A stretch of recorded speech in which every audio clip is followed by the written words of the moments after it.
8 penanda kisah Kerajaan Mataram kuno. Kerajaan Mataram kuno, yang juga dikenal sebagai Mataram Hindu atau Kerajaan Medang di Jawa Tengah, merupakan kelanjutan dari Kerajaan Kalingga sekitar abad ke-8 Masehi. Nama Mataram kuno digunakan untuk membedakannya dari Kerajaan Mataram Islam yang muncul jauh kemudian pada abad ke-16.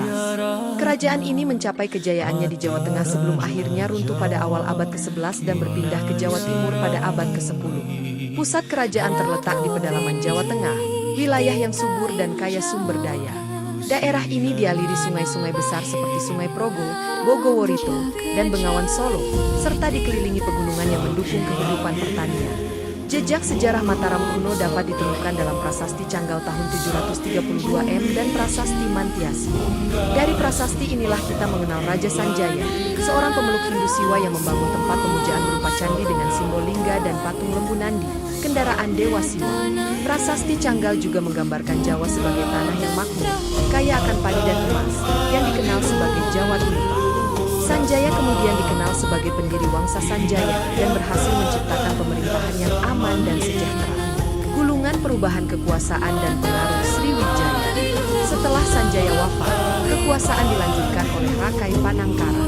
Pada masa inilah muncul dugaan kuat bahwa dinasti Shailendra dari Sriwijaya mulai menguasai Mataram.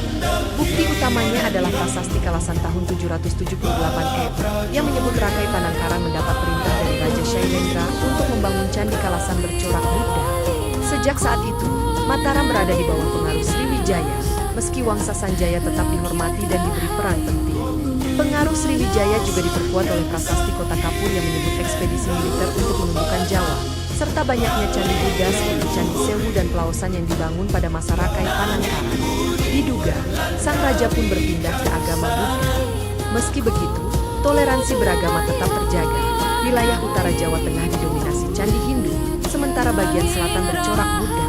Mahkota puncak dan akhir Wangsa Shailendra di Jawa. Setelah Rakai Panangkara, Mataram diperintah oleh Raja Dharanindra, lalu Raja Samaragrawira. Dari Samaragrawira lahir dua tokoh penting, Samaratungga dan Balaputradewa.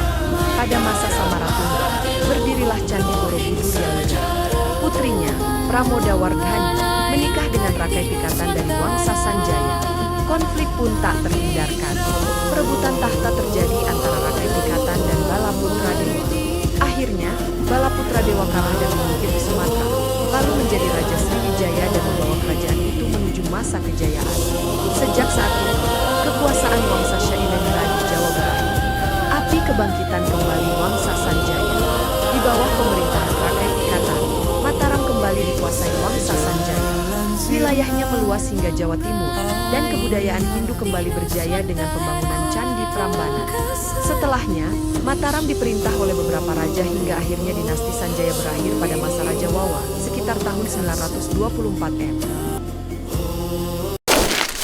Tamatnya sudah episode tadi.